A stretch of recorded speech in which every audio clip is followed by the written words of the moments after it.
Thank you very much. It's an honor to have a very, very special person. I've dealt with him for a long time, Benjamin Netanyahu, Prime Minister of Israel. And we had lunch together, we had meetings together, along with his very capable staff. And I think we've come up to some pretty good solutions and conclusions. And we'll be working a little bit after this, and then I assume you're going back home. Yes, sir. This is a quick stop, in and out. But we appreciate you being here, and we are a friend of Israel, as you know. I would say that I'm by far the best president that Israel has ever even thought of seeing. And it's an honor to be so, and to be so thought of. Many friends in Israel, they are not in an easy area. It doesn't go easy, but we are helping them. And likewise, they've been helping us very much. And so we'll see how it all works out. But we had great discussions today, I think, on the obvious subject of Iran, and also the less obvious subject with respect to Israel, and that's trade. And I think the Prime Minister is going to tell you a little bit about trade and what they're doing for the United States. So I want to thank you all for being here. Thank you very much. And Thank you. Benjamin, thank you very much. Thank you, Thank Mr. you, President. Thank you, Don. Thank you. Mr. President, I want to first thank you for inviting me again to the White House. You've been a remarkable friend of the State of Israel. You stand by us. You're standing with us. You are a great, great champion of our alliance.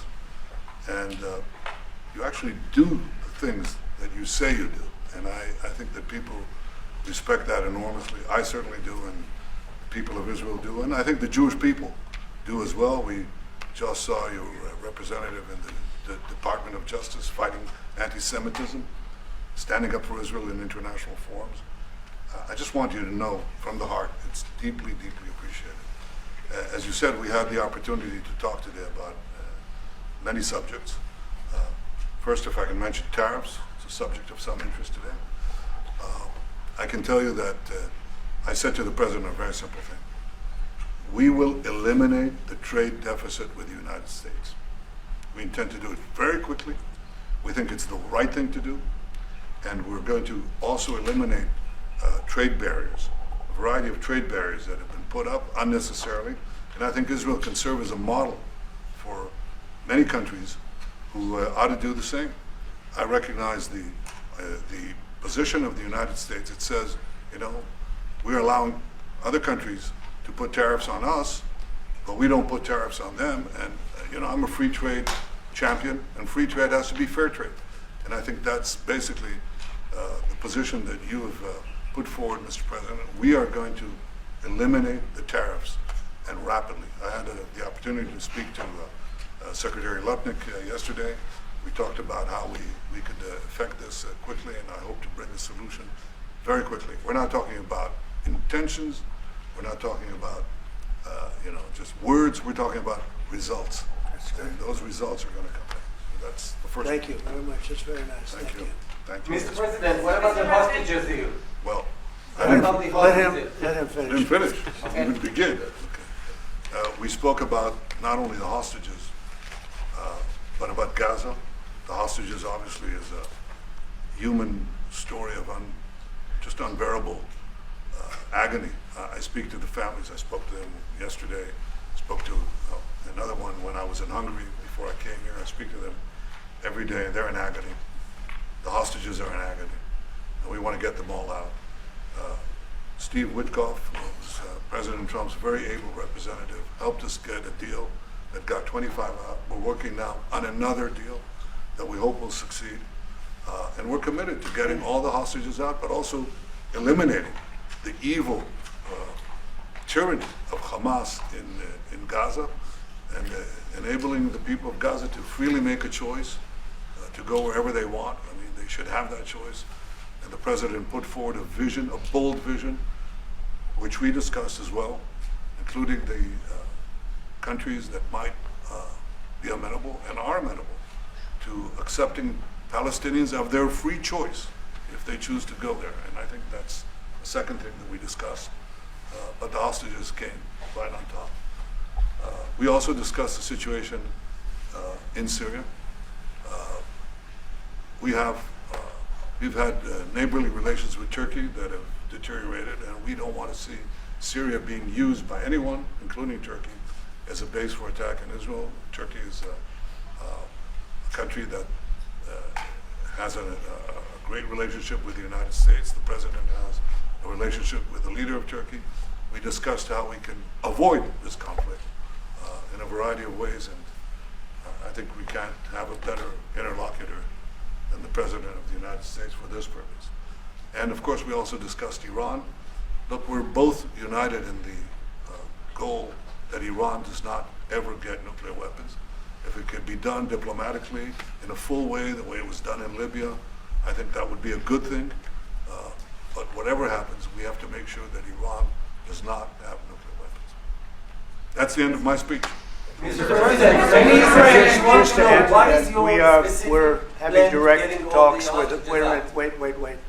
We're having direct talks with Iran, and they've started. It'll go on Saturday. We have a very big meeting, and we'll see what can happen. And I think everybody agrees that doing a deal would be preferable to doing the obvious. And the obvious is not something that I want to be involved with, or frankly, that Israel wants to be involved with if they can avoid it. So we're going to see if we can avoid it. But it's getting to be very dangerous territory. And hopefully those talks will be successful. And I think it would be in Iran's best interest if they are successful. We hope that's going to happen. And we had just a lot of good talks on a lot of things. I appreciate very much what you said about the tariffs. We've been ripped off and taken advantage of by many countries over the years, and can't do it anymore. Just can't do it anymore. We can't be the stupid people anymore. And it's all because of the people that sat in the seat right here. Not your seat, but this seat. They allowed things to happen to our country that they shouldn't have allowed to happen on trade and other things, many other things. I mean, look at what's happened with our last president, where he allowed millions of people to come into our country with an open border. Who would want an open border? How stupid is that? But he allowed millions and millions of people, and of the millions, and I think it was 21 million people, but let's say 3 of them were serious criminals, serious murderers and drug dealers and gang members and people from jails. All the jails emptied out right into our country, right along the open border on Mexico, generally the Mexico open. They came in from Canada too, by the way, a lot. But generally speaking, on the southern border.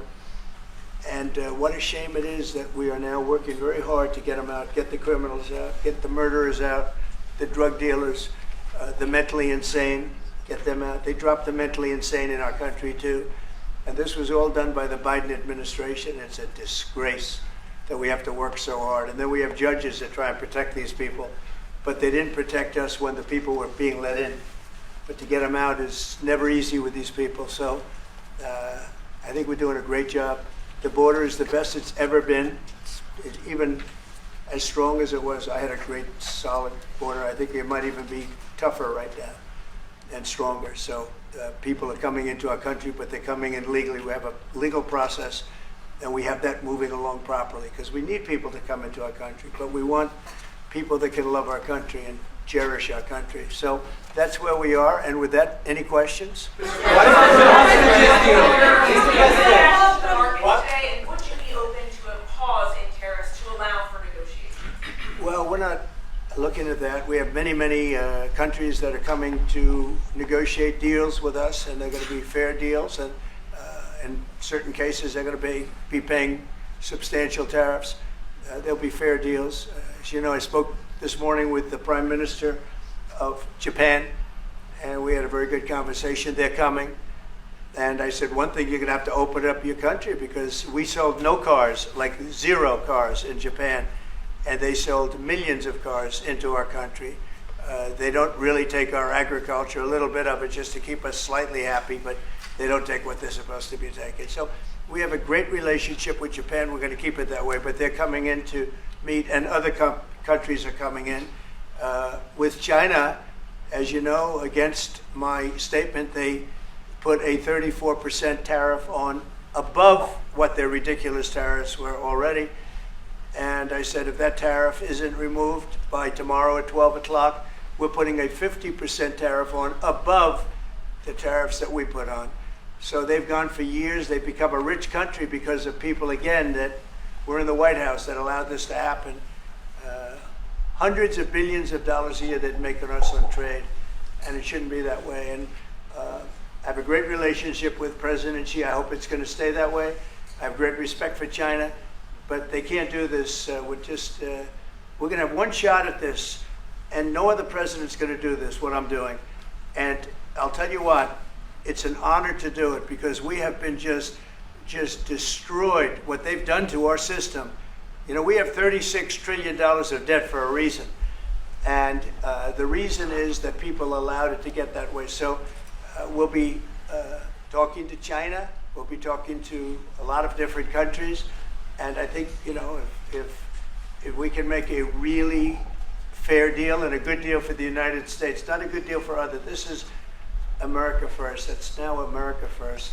And we didn't put America first. We put America last. The people that were in the Oval Office put America last, and we're not going to stand for it. Yeah. What about the hostage deal? Go ahead. Who's going to represent the U.S. in the talks with Go ahead. Two questions. Do you expect any of these deals to be made before April 9th? And secondly, there have been some mixed messages from your administration. You're talking about negotiations, and yet others in your administration are saying that these tariffs are actually permanent. What is the action? Well, it could be, they can both be true. There can be permanent tariffs, and there can also be negotiations because there are things that we need beyond tariffs. We need open borders. You know, we almost had a deal with China where we're going to open up China. It was almost done. Some of you remember it during my first term, and it was very disappointing. We ended up making a great deal. $50 billion worth of product was sold. $50 billion. You'd like that in Israel.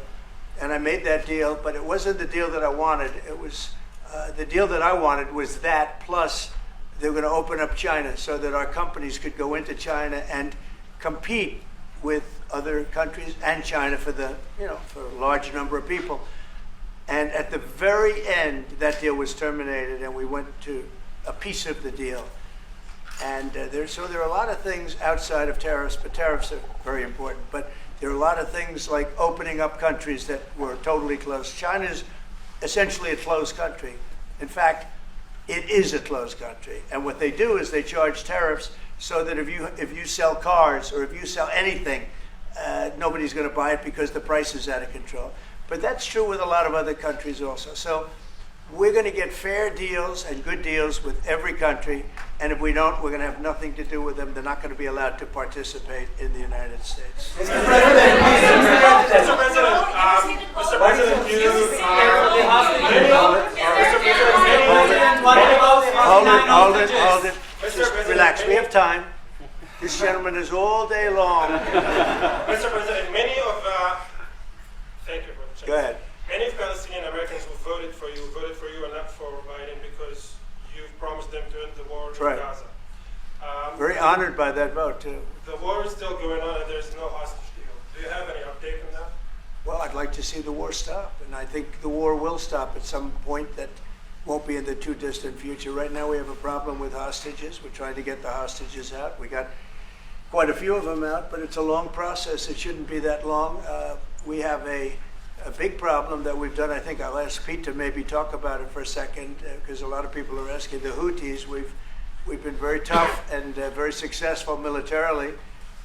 We've really damaged them badly. These were people shooting down ships and other things, by the way, flying objects like airplanes. And we've put a major hurt on the Houthis, which nobody's been able to do. We've really hit them hard, and they know it, and they don't know what to do. And it's every night, night after night. And we've gotten many of their leaders and their experts. They're experts on missiles. I mean, they actually make missiles. Nobody thought that. But they make missiles. They're highly sophisticated, and they're very tough. But they've been very badly damaged. Nobody else was able to do that but us. Pete, you want to discuss that, please? Yes, sir. It's been a bad 3 weeks for the Houthis, and it's about to get worse.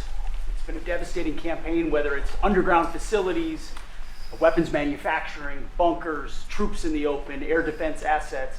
We are not going to relent And it's only to get more unrelenting until the Houthis declare they will stop shooting at our ships. And we've been very clear with the Iranians as well. They should not continue to provide support to the Houthis, and that message has been made very clear. So we have a lot more options and a lot more pressure to apply, and we know, because we see the reports, how devastating this campaign has been in them, and we will not relent. We have a great military. There's no military like our military. And despite Biden having given a lot, but nevertheless a pretty small piece, but it was a lot of our military away in Afghanistan, and one of the dumbest situations, I think, and maybe the most embarrassing situation we've ever been involved in, that short period of time in Afghanistan. What a disgrace that was, but left a lot of our military behind, left you see them in their annual parades where they're parading trucks that are armor plated and different things that they can't, but it's many billions of dollars we left behind. But despite that, we have a tremendous military. That was a very small portion because we rebuilt the military during my first term, and we have great things happening with our military. We also essentially approved a budget which is in the facility, you'll like to hear this, of $1 trillion, $1 trillion, and nobody's seen anything like it. We have to build our military, and we're very cost conscious, but the military is something that we have to build, and we have to be strong because you got a lot of bad forces out there now. So we're going to be approving a budget, and I'm proud to say, actually, the biggest one we've ever done for the military. We're cutting other things that were under DOGE, but under a lot of other. When you look at a woman getting $2 billion for environmental, and it had nothing to do with environmental, and they had $100 in the bank, and they give her $2 billion. Many of those cases, all that stuff is going to be cut out. But we are getting a very, very powerful military. We have things under order now, the likes of which we've never had before. We've never had the kind of aircraft, the kind of missiles, anything that we have ordered. And it's in many ways too bad that we have to do it, because hopefully we're not going to have to use it. But the military is very, very powerful, and it's going to remain that way. How do you, Mr. Go ahead, please. President, Yes, Queen. Thank you, Mr. President. I want to ask you about Iran, because this is the first time we hear that the U.S. is having a direct contact with the Iranians. Is it possible to give us some more information at what level is the U.S. is High level, very high level, yeah. We're dealing with the Iranians. We have a very big meeting on Saturday, and we're dealing with them directly. You know, a lot of people say, oh, maybe you're going through surrogates, or you're not dealing directly, you're dealing through other countries. No, we're dealing with them directly, and maybe a deal is going to be made. That would be great. It would be really great for Iran, I can tell you that. But hopefully, we're not going to have to get into that. We are meeting very importantly on Saturday at almost the highest level, and we'll see how it works out. Please. how do you ensure, Mr. President, that these tariffs don't drive U.S. trading partners into the hands of the Chinese? I'm not worried about it. I'm not worried about it. If they want to be in the hands of the U.S., they don't want to be in the hands of the Chinese. And the Chinese have turned out to be really not very good at that. People that are with us, they're with us. But we cannot be taken advantage of any longer. I used to watch these deals for years. I've been talking about it for years. You know, I've been talking about it for 35 years, how our country is being ripped off. I mean, 30 years ago it was Japan, then it was something else, then it was another group, then it was China. China's doing the best job of it, frankly. And it's just not going to happen, not going to happen. Mr. President, the EU has said that they have offered zero for zero tariffs on cars and industrial goods. Is that not enough? Well, the EU, no, it's not. The EU has been very tough over the years. I always say it was formed to really do damage to the United States in trade. That's the reason it was formed. It was formed with all of the countries from Europe, I guess most of them, not all of them, but most of them. And they formed together to create a little bit of a monopoly situation, to create a unified force against the United States for trade. So they have NATO, which is largely the same countries, and they took advantage of us dollar-wise and militarily until I got there. You know, I was able to get $600 billion from NATO, where they paid NATO because most of these nations weren't even paying. We were paying for NATO, so we're paying them to guard them militarily, and they're screwing us on trade. So that's not a good combination. So now it's really turned around. It's the opposite, and the European Union's been very bad to us. They don't take our cars, like Japan in that sense. They don't take our agricultural product. They don't take anything practically. And yet they send millions of cars in a year, Mercedes-Benz, Volkswagen, BMWs. They're sending millions and millions of cars into the U.S., but we don't have a car that's been sold to the European Union or other places, but let's go for the European Union. And it's not going to be that way. It's got to be fair and reciprocal. It's got to be fair. It's not fair. We have a deficit with the European Union of $350 billion. And it's going to disappear fast. And one of the reasons and one of the ways that that can disappear easily and quickly is they're going to have to buy our energy from us because they need it. They're going to have to buy it from us. They can buy it. We can knock off $350 billion in 1 week. They have to buy and commit to buy a like amount of energy. And we have that. You know, we have more energy than any country in the world. I don't know if you know that. He knows everything, but the one thing he may not know, we have more energy than any country in the world. We have more of every kind of energy, every form of energy, from oil and gas to coal. And people talk about, I call it beautiful, clean coal. As you know, Germany is opening up a coal plant a week. They tried the windmills and it didn't work. They tried all the other solutions and they were ready to go out of business. Now they're doing a coal plant a week. China is now up to 2 coal plants. They're opening 2 major coal plants every single week in China, all over China. And then we're not allowed to use coal.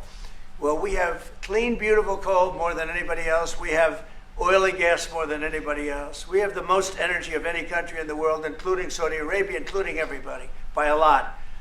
And I took it to number 1. We were number 3, and I took it to number 1 during my administration.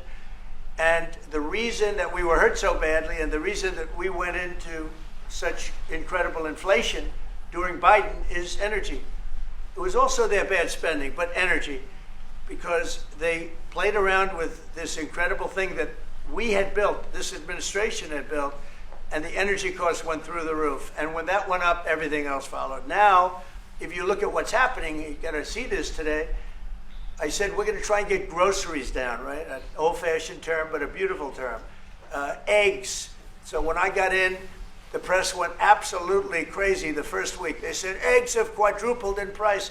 I said, I just got here. Tell me about it. And Brooke Rollins and our team did a great job, and eggs are down now 79%, and they're all over the place. And this was a problem that somebody else would have taken a long time to cure.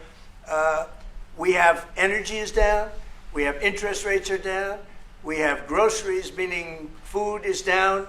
We have everything is down at levels that nobody ever thought possible. Energy looks like it's going to be in the $2.50 a gallon range and maybe below that for a car, so for gasoline. So we're really doing amazing. I mean, we're cutting prices because prices got so high, people couldn't live. I mean, the prices for groceries, the prices for standard groceries, standard things were going through the roof. They couldn't live. And now those prices are coming down. So call them groceries, but that's down, energy's down, and interest rates are down. Everything's down. And the interest rates, the beauty there is when we refinance debt, you know, debt's become such a big factor in this country. We're going to start paying debt off with tariffs and other things. But it's such a big factor because the interest rate's so high. Well, now that's coming way down. So our budget's going to look a lot better because interest costs are way down. And I guess I've done that. Okay. Many Israelis are watching you now on live show. Good. What is your specific I hope they like way for getting the hostages out from the horrific captivity? Yeah, we are trying very hard to get the hostages out.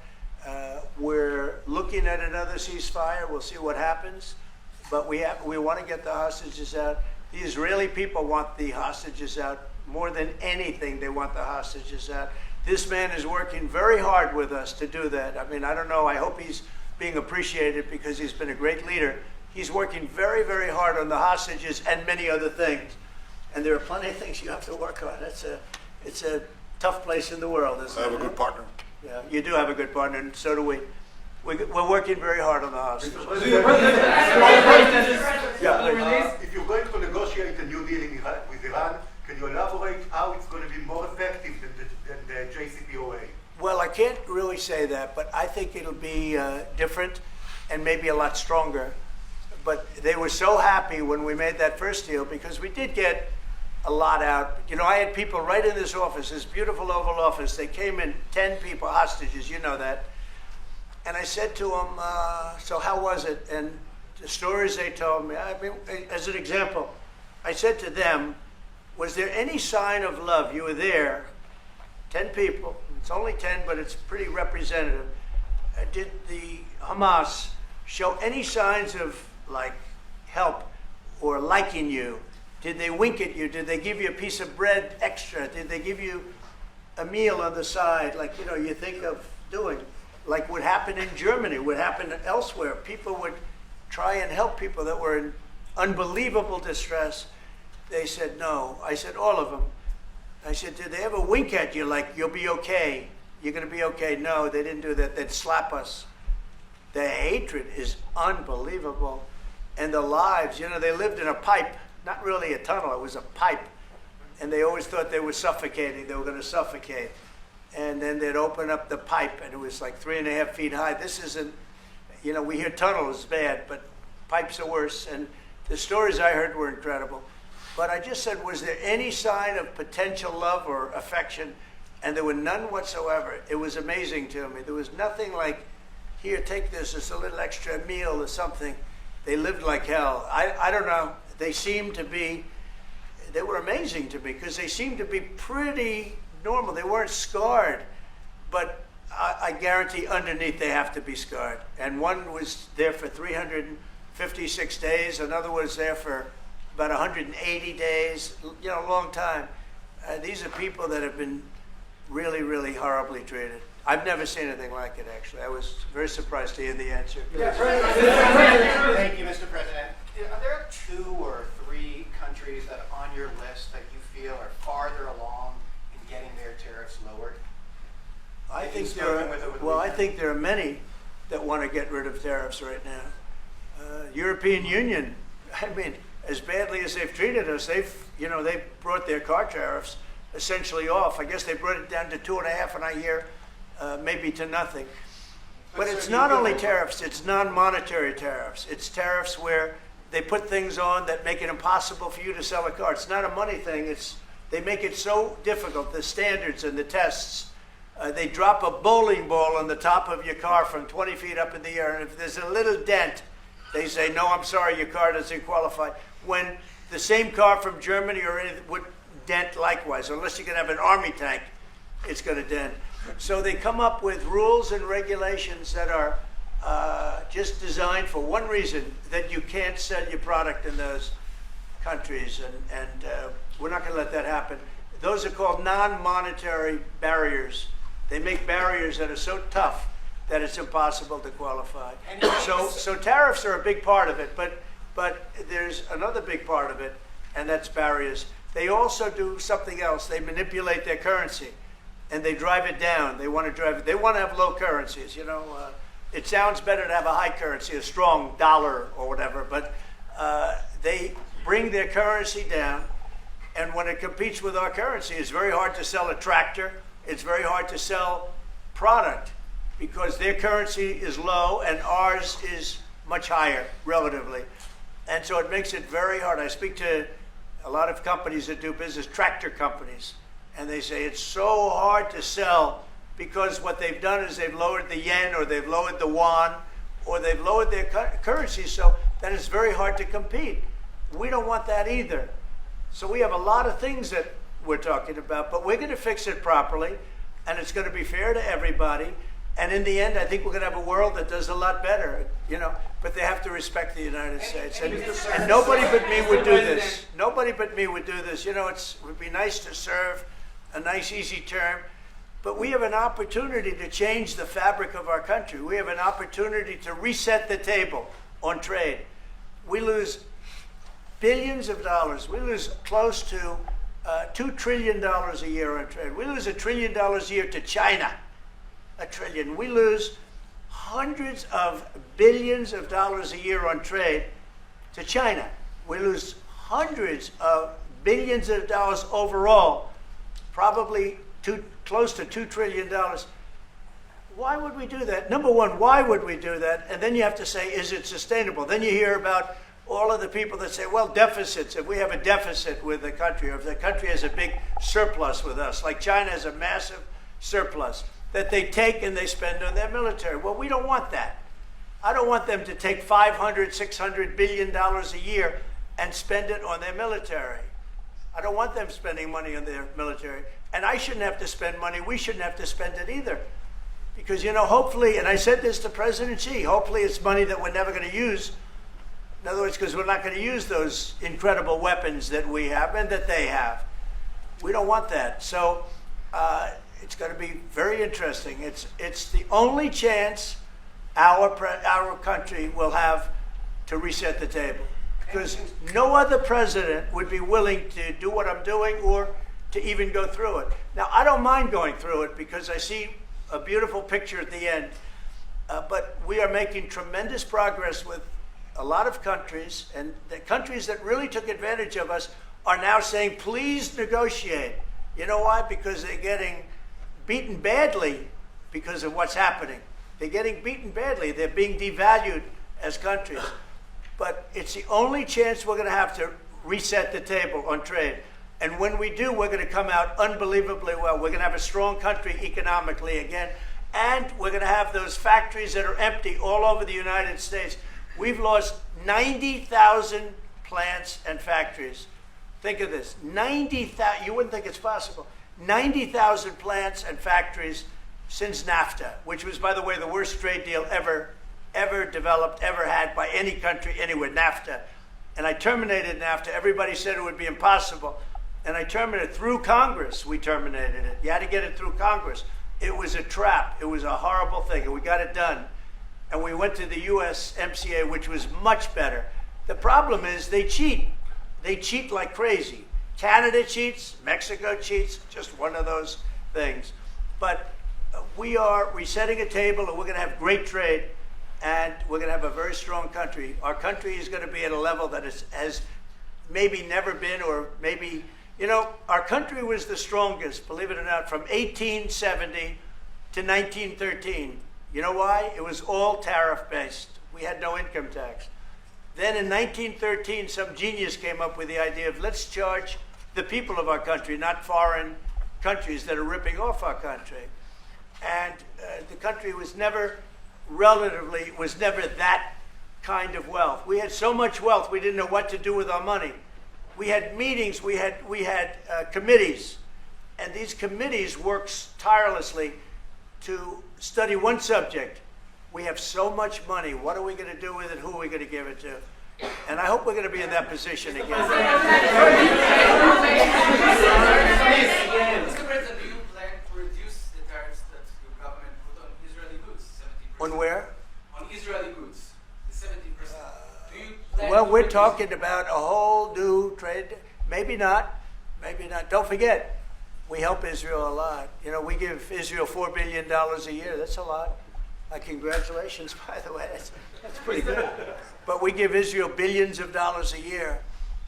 Billions. It's one of the highest of, and we give a lot of countries money.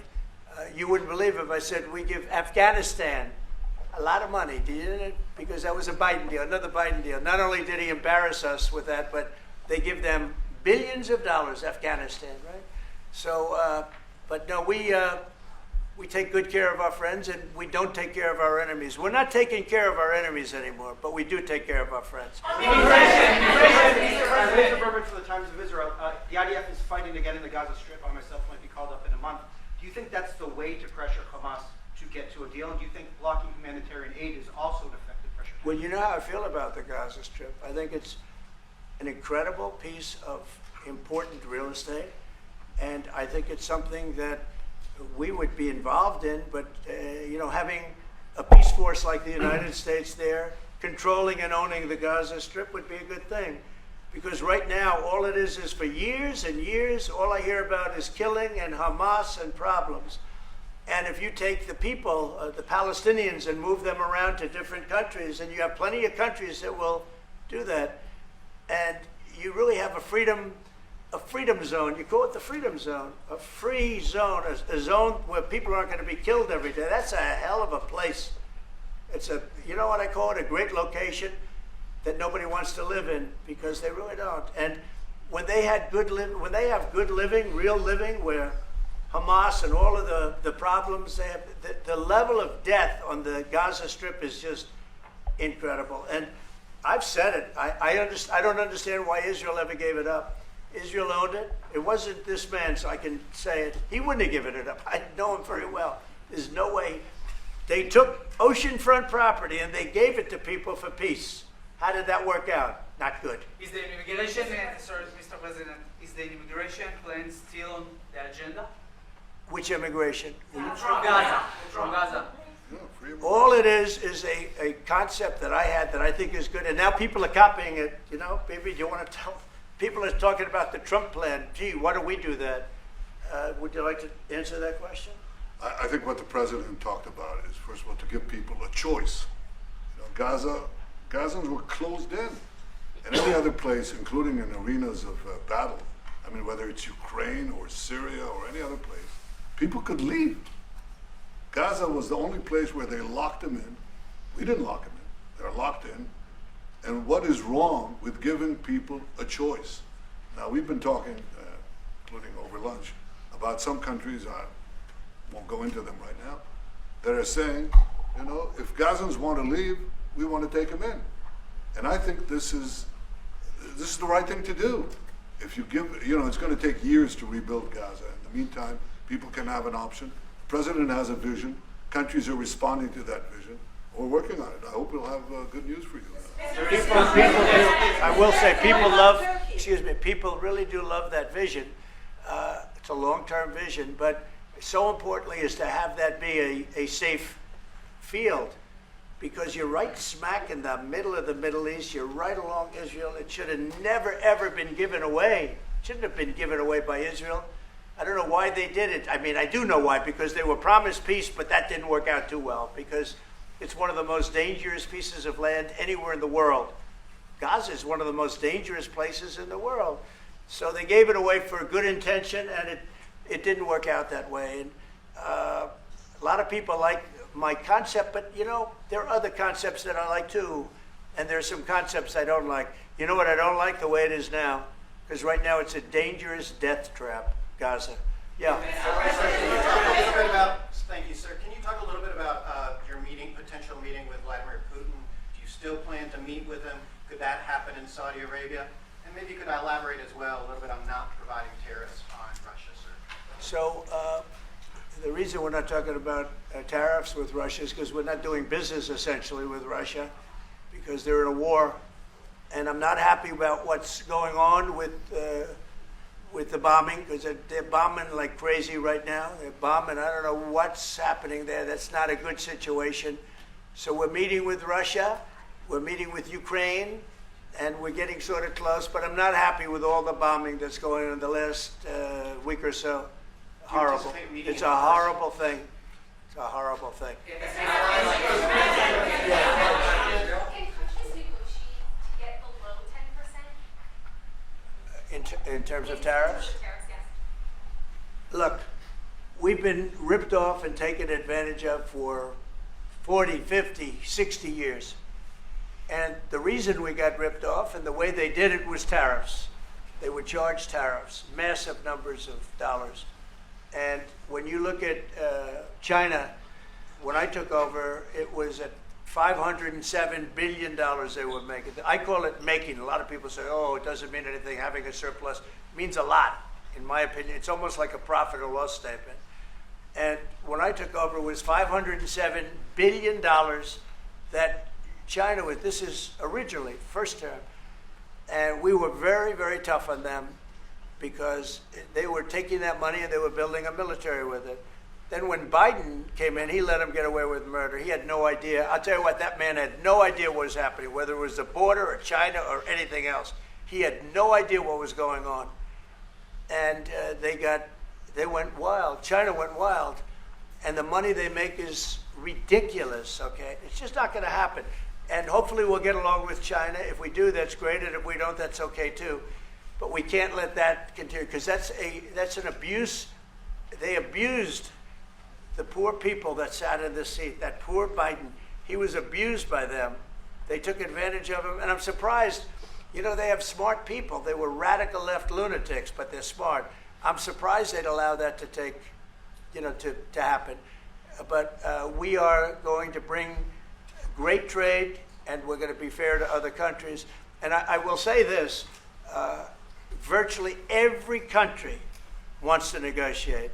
If I didn't do what I did over the last couple of weeks, you wouldn't have anybody wants to negotiate. We would have gone to these countries, you want to talk? And they were, well, we don't want to talk. Now they're coming to us. They're offering things like even Bibi, and this is unrelated because it's a different kind of a relationship, but he started off our conversation today that he's cutting all of the tariffs, he's cutting everything, he's going to get down to a free base, he's going to do things that, in all fairness, other countries, if they said that, would have never even thought about doing it. Now they're offering things to us that we would have never even thought of asking them for, because they're experiencing a lot of hurt. And the hurt is that they've taken advantage of us and we finally fought back. Tariffs will make this country very rich. We're rich anyway, but we're rich in a certain way. We have $36 trillion in debt. I want to get rid of it. And we can do it quickly with proper deals. So when countries don't allow us to sell our product, but we allow them to sell their product, when they charge us massive amounts of money for the privilege of going into their country, those days are over. Okay. Yeah, go ahead. Sir? Me? Yeah. He sounds so Thank you, Mr. surprised. President. On Iran, two questions, please. First, you can give us more details about where the meeting on Saturday is going to I can't tell you that. I can just tell you there's a major meeting going on between us and Iran, and that'll take place on Saturday, and it's at top level. And second question about this. A lot of people think that those talks are not going to lead anywhere because the Iranians will never give up their nuclear program. I think that's a possibility too. If diplomacy fails, is the United States under your leadership ready to take military action to destroy the Iranian nuclear program and remove this threat? I think if the talks aren't successful with Iran, I think Iran is going to be in great danger. And I hate to say it, great danger, because they can't have a nuclear weapon. So is that a yes? You know, it's not a complicated formula. Iran cannot have a nuclear weapon. That's all there is. So Can't have it. US ready to Right now take we have military countries action? that have nuclear power that shouldn't have it, but I'm sure we'll be able to negotiate out of that too as part of this later on down the line. But Iran cannot have a nuclear weapon. And if the talks aren't successful, I actually think it'll be a very bad day for Iran if that's the case. Yeah. Mr. President, on manufacturing. Mr. Yeah, please. President. Mr. President, was October 7th the death blow of the two-state solution, and would you consider classifying the Palestinian Authority as a terrorist organization for its continued pay-for-slay terror financing payments? So October 7th was a horrible day that some people, they deny it. Now, I can't believe they deny it from the standpoint of it. They do it because they think it's good politically. But I've seen the tapes. I've seen things that you don't want to see. October 7th was a horrible day, and it will go down as one of the really bad days in the history of the world. It was a horrible, horrible thing that happened. And they grabbed some of these people. I'll give you an example. When I was with the 10 hostages a few weeks ago, I said, so how many are there? 59. I said, oh, so 59, so we can get 59. They sort of knew the territory pretty good. And I said, how are they doing? They said, well, only 24 are living, the rest are dead. And these are young people largely. Young people don't die. You know, young people have an amazing ability to live. They can live through horrible things, but these are young people. And when they said that 24 are living and the rest are dead.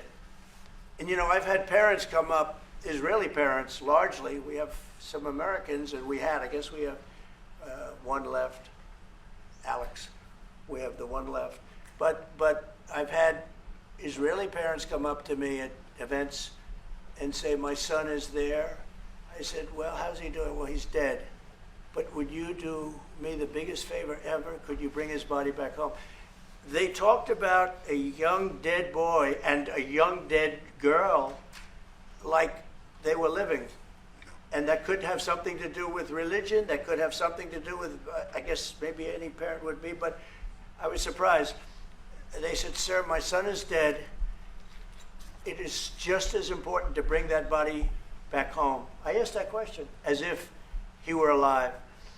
So you have a lot of them dead, and we'll be able to bring them back. But it's a horrible thing that's happened. These are largely young people. Some old ones too, frankly. And those people have lived in hell. When they came off, the second group that came out, they looked like they just got out of a concentration camp. They looked exactly like the pictures that I'd see from the 1940s, the concentration camps. And then they got a little bit better, you know, but that second group, those people came out and I said, this is unbelievable. We're going back into a chapter in history that is one of the worst ever. It's really very bad. Okay? Mr. President, you said it could take 2 years to get American manufacturing fully up to speed in response to these tariffs. What happens in the meantime? Should Americans be prepared potentially for years of disruption? We have now $7 trillion. Think of this, $7 trillion of commitments from companies wanting to go in, from Apple to many, many companies. But that takes time. Many from Taiwan. What? It takes time to Of course it fully takes. manufacture Well, are you products. asking me a question or are you telling me? Yeah, it takes time. You know, you got to build a thing called a factory. You have to build your energy. You have to do a lot of things. I'm giving them energy. You know, we're going to let them build their own power plants. They'll be their own. Essentially, they're going to be in charge of the power plant because our power is not reliable enough. You have a grid that's old and susceptible to a lot of things, including bombing and weather and a lot of other things. And we're going to give them record timing in terms of approvals of electric plants. Most of them want to build electric plants. We need massive amounts of electricity if we're going to compete with China and others. And interestingly, we're way ahead right now in the AI race with China. But the way we lose that race is if we can't give them electric. But we have more plants being built. We have everything. We're doing so great. And we want to keep it that way. And tariffs will be an important part of it. But one of the other things, Lee Zeldin's doing a fantastic job, head of environmental protection. And he's doing very rapid approvals for people to get, for big companies that are going to build a plant that's going to cost billions of dollars. And we're going to get them their approvals. They have to be environmentally perfect, everything good, but they're going to be in record time, a matter of months versus a matter of many, many years. Okay? Go ahead. Turkey claims it will stabilize the situation in Syria. Turkey? Yeah. Israel doesn't want Turkey to influence Syria. What do you think? Do you think Turkey's influence in Syria can actually make it a better, more peaceful country, or vice versa? Well, I have great relations with a man named Erdogan. Have you heard of him? And I happen to like him, and he likes me, and I know the press will get very angry. He likes Erdogan, but I do, and he likes me, and we've never had a problem, and we've gone through a lot, and we've never had a problem. We've always got, as you remember, we got our minister back from Turkey. You remember that? And this was a big deal at the time, and we got him back. And I told the prime minister, I said, just, Bibi, if you have a problem with Turkey, I really think I'm going to be able to work it out. You know, I have a very, very good relationship with Turkey and with their leader, and I think we'll be able to work it out. So I hope that's not going to be a problem. I don't think it will be a problem. Now, with that being said, I believe it was Turkey, and I said that to him. I said it. I said, congratulations. You've done what nobody's been able to do in 2,000 years. You've taken over Syria with different names, but same thing. I said, you've taken it over. He's taken it over through surrogates. He goes, no, it was not me. I said, it was you. But that's okay. You don't have to say, well, it sort of maybe was me. Okay. But what he did, look, he's a tough guy and he's very smart. And he did something that nobody was able to do. You know, you got to hand it to him. Any problem that you have with Turkey, I think I can solve. I mean, as long as you're reasonable. You have to be reasonable. We have to be reasonable. Thank you very much, everybody. Appreciate it. Thank you. Thank you.